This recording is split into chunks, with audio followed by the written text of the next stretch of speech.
Good evening, guys, and welcome to my channel. Tonight we have Modern Defense Part 5, the two knights variation. One of the trickiest ways for white to play against the Modern Defense, especially if you don't know what to do.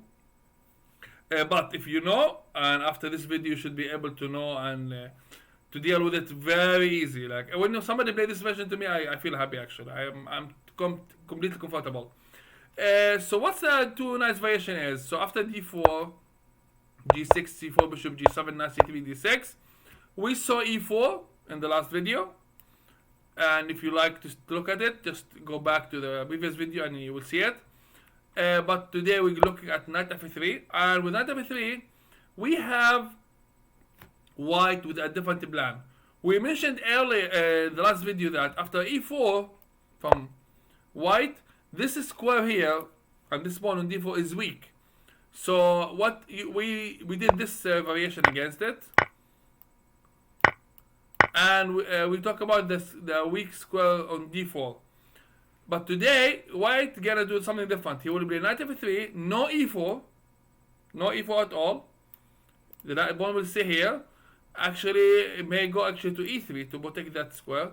So d4 square is not weak anymore. And with that, we're gonna see something different from black.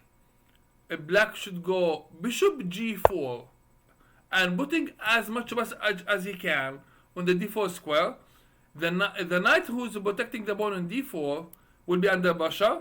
The bishop on g7 will put the pressure on the pawn on d4. c5 is coming. Even knight c6 will come.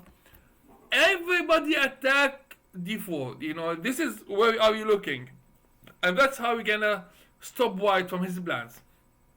Okay, what white should do in this situation? How to defend this? White has two ways to defend this, or to play like in a style. But before that, let's take a look at one of the moves that usually white players play, especially if they get surprised with the bishop g4. Some players they go with e4.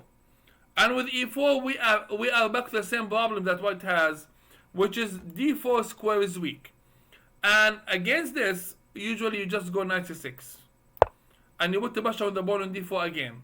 That's how it works. So white, when he play this variation to the two knights, he wants to avoid that. So after bishop g4, white can go g3. And he's ready for bishop g2 and castle.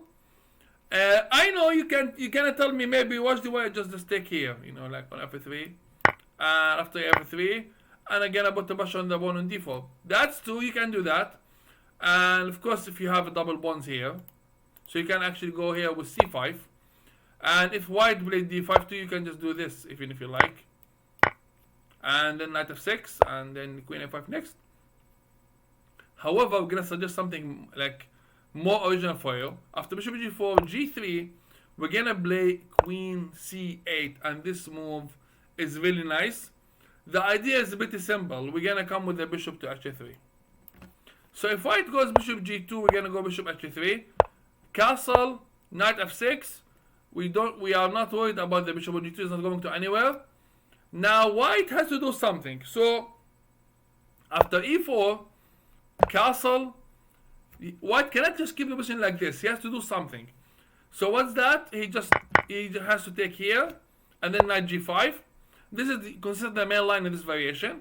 And after queen h5, an exchange of queens, bishop e3, because there was a pressure on the pawn on d4, knight 6, and again same concept, and that's what I want you to remember. The pawn on d4 is our target all the time. Rook a d1, knight f6.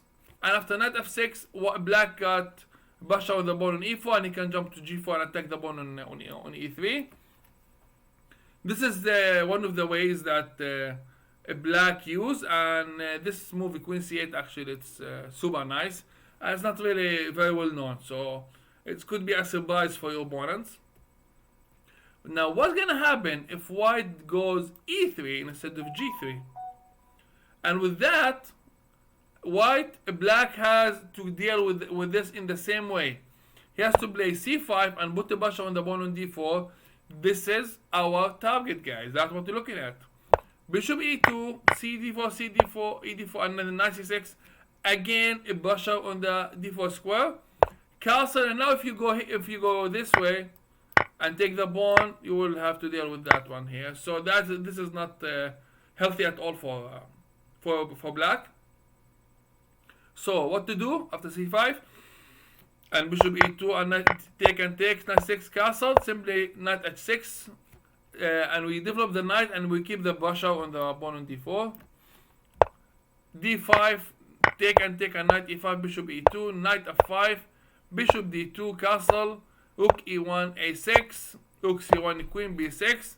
This is theory, you don't have to play the same exact move, but we just show you an example how things goes.